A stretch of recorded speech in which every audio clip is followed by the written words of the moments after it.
বিজেপির শাসন ক্ষমতা চালানোর এটা একটা ওদের স্ট্র্যাটেজি। আমরা জীবন জীবিকা বাঁচাও সংগ্রামের মধ্যে আছি, আর ওরা জীবন জীবিকা যেন নষ্ট হয় তার জন্য আছে।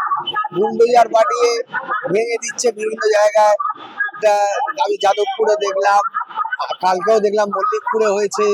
বিভিন্ন জায়গায় হকারদেরকে উচ্ছেদ করা হচ্ছে।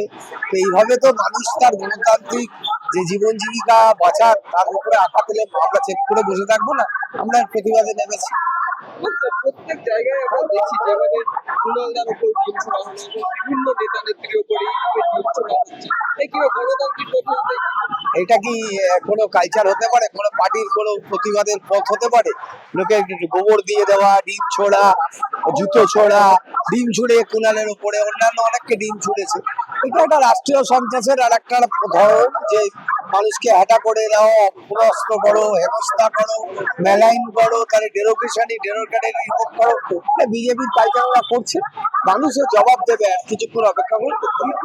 আমরা দেখলাম যে রেড রোডে ঈদের নামাজ হতে এবং সেখানে মুখ্যমন্ত্রী তিনি যেতেন, কিন্তু এবার দেখছি সেই রেড রোডে নামাজ বন্ধ করে দেওয়া হলো ট্রাফিকের কথা বলছে, কিন্তু এবার 7 দিন ধরে সেই রোড বন্ধ।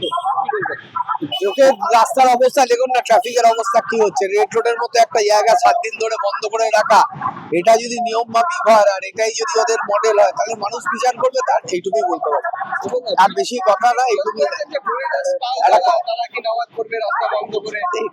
এই ধরনের মন্তব্য করা কি কারোর পক্ষে সমীচীন? তিনি একজন মন্ত্রী হয়ে এই ধরনের কথা বলছেন। যারা নামাজ পড়ছে তারা ধর্মপ্রাণ মানুষ, তাদেরকে আঘাত করা, বা আমরা যারা পুজো করি আমরা ধর্মপ্রাণ মানুষ, কারো ধর্ম কারো অন্তরে আঘাত দেওয়া কি ঠিক? এটা বিজেপি করছে, মানুষ তার বিচার করবে, এইটুকুই বলতে হবে।